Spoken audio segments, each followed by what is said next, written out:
ஆண்டவரும் அருமை இரட்சகருமாகிய இயேசு கிறிஸ்துவின் விலையேறப் பெற்ற நாமத்தில் என் அன்பு இனிய உறவு சொந்தங்களுக்கு அன்பின் வணக்கம். இந்த நாள் உங்களுக்கு ஆசீர்வாதமான நாளாய் அமையட்டும். இறைவனின் எல்லையில்லா அன்பை நீங்கள் உணருவீர்கள். நாம் ஜெபிக்கலாம். இன்றைய வசனம்: கர்த்தாவே, நீர் என்னை ஆராய்ந்து அறிந்திருக்கிறீர். சங்கீதம் 139:1. ஜெபம். எங்களை அளவுக்கு அதிகமாய் நேசிக்கிற எங்கள் அன்பின் பரலோக பிதாவே, இந்த ஆசீர்வதிக்கப்பட்ட அருமையான நாளுக்காக நாங்கள் நன்றி செலுத்துகிறோம். நீர் இந்த பரிசுத்தமான ஓய்வு நாளை ஆசீர்வதித்தீர் ஆண்டவரே. அப்பா, பொன்னையும் பொருளையும் நான் உங்களுக்கு தருகிறேன் என்று சொல்லி இறை ஆலயத்தின் மகிமையை எங்களுக்கு கொடுத்தீர். இன்று ஆலயத்தில் வந்து உம்மை ஆராதித்து துதித்து பாடி போற்றி புகழ இந்த பரிசுத்த புனித ஓய்வு நாளை தந்தமைக்காக நாங்கள் உமக்கு நன்றி செலுத்துகிறோம். இன்றைய தினத்திலே அனைத்துலக திருச்சபைகளுக்காகவும் அனைத்து டினாமினேஷன்களுக்காகவும் நாங்கள் ஜெபிக்கிறோம். உடல் ஒன்று, உறுப்புகள் பல. அதுபோல நாங்கள் வெவ்வேறு சபையை சார்ந்தவர்களாக இருந்தாலும் கிறிஸ்து இயேசுவின் ஒரே சரீரமாய் இருக்கிறோம் என்று எங்களுக்கு ஒரு ஒற்றுமை உணர்வை இந்த நாட்களிலே தருவீராக. ஆலயங்களுக்கு செல்ல முடியாமல், உம்மை ஆராதிக்க முடியாமல், இந்த பரிசுத்த ஓய்வு நாளை கடைபிடிக்க முடியாமல் தவிக்கிற ஒவ்வொரு பிள்ளைகளுக்காகவும் நாங்கள் ஜெபிக்கிறோம் ஆண்டவரே.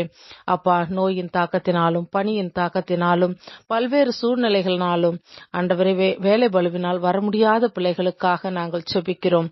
ஆலயத்துக்கு வர தடை செய்கிற எல்லா பார்வோனின் அந்தகார ஆவிகளை இயேசுவின் நாமத்தில் நாங்கள் தடுத்து நிறுத்துகிறோம். இந்த பரிசுத்த ஓய்வு நாளை நீர் எவ்வாறு அனுசரிக்க வேண்டும் என்று விரும்புகிறீரோ அப்படி அனுசரிக்க எங்களுக்கு கிருபை தாரும்.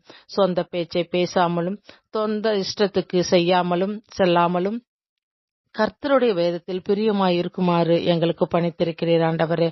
அப்பா பிதாவே, ஒவ்வொரு திருச்சபையிலும் இருக்கிற மக்கள் எழுந்து அக்கினியாக, எலியாவின் அக்கினி ஜுவாலைகளாக பிரகாசிக்க வேண்டும். உமது வருகை சமீபமாக இருப்பதினால் ஒவ்வொருவரும் சுவாமி தங்களை மனவாட்டிகளாக ஆயத்தம் பண்ணி எண்ணெய்களோடும் தீவட்டிகளோடும் எதிர்கொள்கிற நல்ல உள்ளங்களை இந்த நாட்களிலே தர வேண்டும் என்று நாங்கள் ஜெபிக்கிறோம். சுவாமி, உம்முடைய கிருபையானது எங்களை சூழ்ந்து கொள்ளட்டும். உமது இரக்கமானது எங்களை பாதுகாக்கட்டும். சுவாமி அப்பா பிதாவே, வாழ்நாளில் உம் அன்பை நாங்கள் ருசிக்க, உமது பாதத்தில் உமது இறைவார்த்தையை நாங்கள் வாசிக்க எங்களுக்கு கற்றுத்தாரும். வேதத்தின்படி ஒழுக, உமது கட்டளையின்படி வாழ எங்களுக்கு கற்றுத்தாரும். ஏனெனில் வேதமே விளக்கு, வேதமே வெளிச்சம், எங்கள் பாதைக்கு அது உண்மை தீபமாய் இருக்கிறது. சுவாமி அன்பு ஆண்டவரே, அதை வாசிக்காதவர்கள் அதை வாசிக்கும்படி தூண்டுங்கப்பா.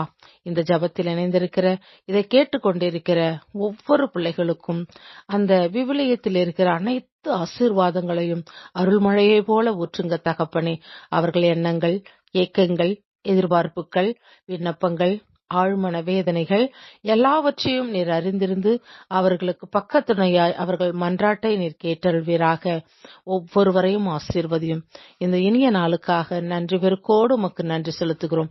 இந்த வாரம் முழுவதும் நீர் எங்களுக்கு செய்த அனைத்து உபகாரங்களுக்காகவும் நன்றி கூறுகிறோம். சுவாமி, எங்களுக்கு உண்ண உணவும், உடுக்க உடையும், இருக்க இருப்பிடமும், நல்ல எங்களை ஆள தேச தலைவர்களையும், திருச்சபை தலைவர்களையும், ஆன்மீக வழிகாட்டிகளையும் தந்தமைக்காக உமக்கு நன்றி செலுத்துகிறோம்.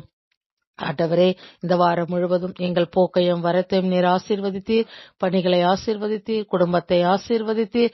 நன்றி செலுத்துகிறோம். சுவாமி அப்பா, எங்கள் அனைவரையும், இந்த உலகத்தில் இருக்கிற அனைத்துலக மக்களையும் அரசுகளையும் உமது பாதத்தில் நாங்கள் சமர்ப்பிக்கின்றோம். இவற்றையெல்லாம் எங்கள் அருள்நாதர் இயேசுவின் நாமத்தில் ஜெபிக்கிறோம் நல்ல தகப்பனே. ஆமேன், ஆமேன், ஆமேன். இனிய உறவுகளே, இந்த நாள் உங்களுக்கு இனிய நாளாய் அமைய நான் வேண்டிக் கொள்கிறேன். உங்களுக்கு எல்லாம் நன்றாய் அமையும். ஏனென்றால் நம்மில் இருக்கிறவர் இந்த உலகத்தை விட பெரியவர். பெரிய காரியங்களை செய்வீர்கள். பலப்படுங்கள். மீண்டும் இணைவோம் நாளைய ஜெப இணைப்பில். நன்றி.